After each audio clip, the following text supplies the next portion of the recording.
আমরা খসে খসে পড়তেছি। এটা আসলে ভাষায় প্রকাশ করার মতো না। বাবা মার পরে ওনারাই আমাদেরকে শিক্ষা দান করায়। সে একজন মা, সে শিক্ষিকা হওয়ার আগে সে অন্য তার যে সন্তান আছে তার মা হওয়ার আগে সেই প্রতিষ্ঠানে তার যে ক্লাসে বাচ্চারা ছিল এতদিনের সম্পর্ক অবশ্যই বাচ্চাদের মতোই ছিল তার কাছে। সে আগে ওদের কথা ভাবছে, সে নিজে তো পুড়ছে বা তার আগুন লাগছে বডিতে, সে ওই সময় তার নিজের পড়া করেনি, সে অবশ্যই আগে স্টুডেন্টদের বের করছে। কারণ তার সেকশনে কোনো স্টুডেন্ট মারা গেছে বা হতাহত হয়েছে এরকম কোনো ঘটনা ঘটেনি। সে তার স্টুডেন্ট যতগুলো ছিল সবাইকে বের করছে এবং তারপরে সে বের হয়েছে।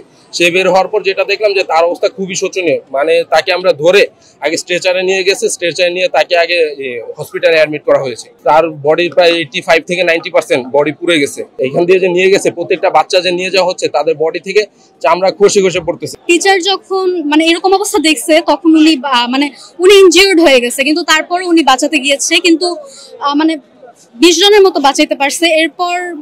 তারপর ওনাকে উদ্ধার করা হয়েছে, ওনাকে হসপিটালে নেওয়া হয়েছে, তারপর উনি মৃত্যুবরণ করেছে। RICL TMX, যুগের পর যুগ স্থাপনা থাকে মজবুত। এটা আসলে ভাষায় প্রকাশ করার মতো না। উনি মানে একজন শিক্ষিকা মায়ের মতো, তো কিছু বলতে পারছি। প্রমাণ করে গেছে যে উনি আমাদের বাবা মার পরে হচ্ছে শিক্ষিকার স্থান।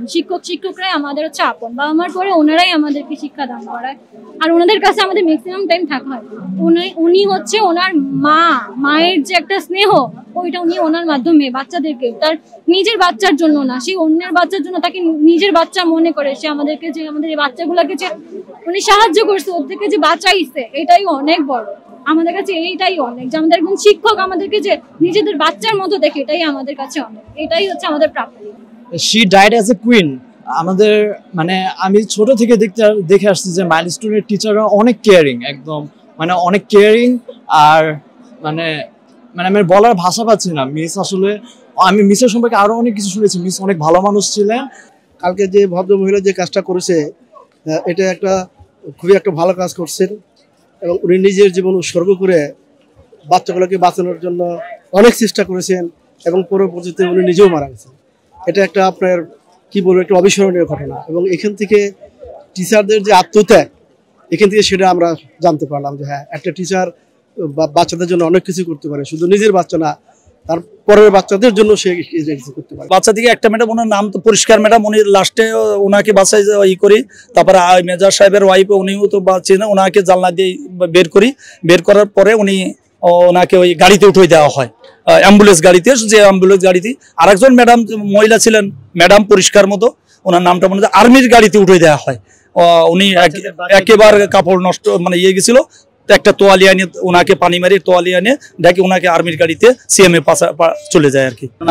আসলে কে কখন কোনটা কি করছে এটা তো বলতে পারবো না। আমি যখন বাচ্চাদের বাঁচাইছি আমারও গায়ের রক্ত ছিল, গায়ে ছিল, আমার পোশাকটা আমি ধুয়ে বেলাইছি, বাই করছি অন্য পোশাক। তারপর গায়ে গন্ধ ছিল, আমি এখনো ঠিক মতো খাবার খাইতে পারিনি।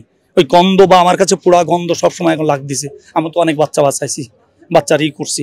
বাচ্চার সমস্ত বাচ্চা দেখা যাচ্ছে ওই গা থেকে চামড়া ছেলে গেছিল, ওই ব্যাগ গাড়িতে খুলছি, প্যান্ট টানে ছিটছি বা নিজে আগুন লিবাইছি বাচ্চার গা থেকে, এগুলা আর কি।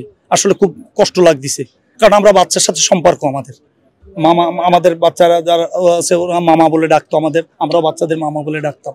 আসলে কষ্ট দেখ, এটা কষ্ট দেখা। আমার ছেলে মেয়েরাও পড়াশুনো করে, এই করে, আসলে কষ্ট লাগ। স্যারকে কি বোঝাবো বা কাকে বোঝাবো? তা আমি মনে করি কর্তৃপক্ষ যদি এরা পুরনো বিমান যেন আর না চালায়। এটা তো পুরনো বিমান, আমার মনে হচ্ছে এটা পুরনো বিমান। কোন আমলের বিমান তা আল্লাহ মাহবুব জানে। তো টুকরো বিমান। 26 সেকশনের পোলাপান একত্রে ছুটি হয় না, পর্যায়ক্রমে ছুটি হয়, আর পর্যায়ক্রমে বের হয়, পোলাপানগুলো বের হয়। আমার মেয়ে এটা প্রথম ছুটি হয়েছে, প্রথম বের হয়েছে। একটা ছুটি হয়, একটা ছুটি হওয়ার পর আমার মেয়ে একটা পাশে 2 বা 1 বের হয়েছে বা 3 বের হয়েছে পরে আমার মেয়ে আমি নিয়ে দাঁড়ানোর পরে আমার আরেকটা মেয়ে আছে ক্লাস 6-এ পড়ে, অন্য শাখায় 6-এ পড়ে, ওকে আমি টিফিন দেওয়ার জন্য আমি দাঁড়াইছি। হ্যাঁ, সব প্ল্যান বের হয় নাই, আমার 2টা মেয়ে এখানে পড়ে।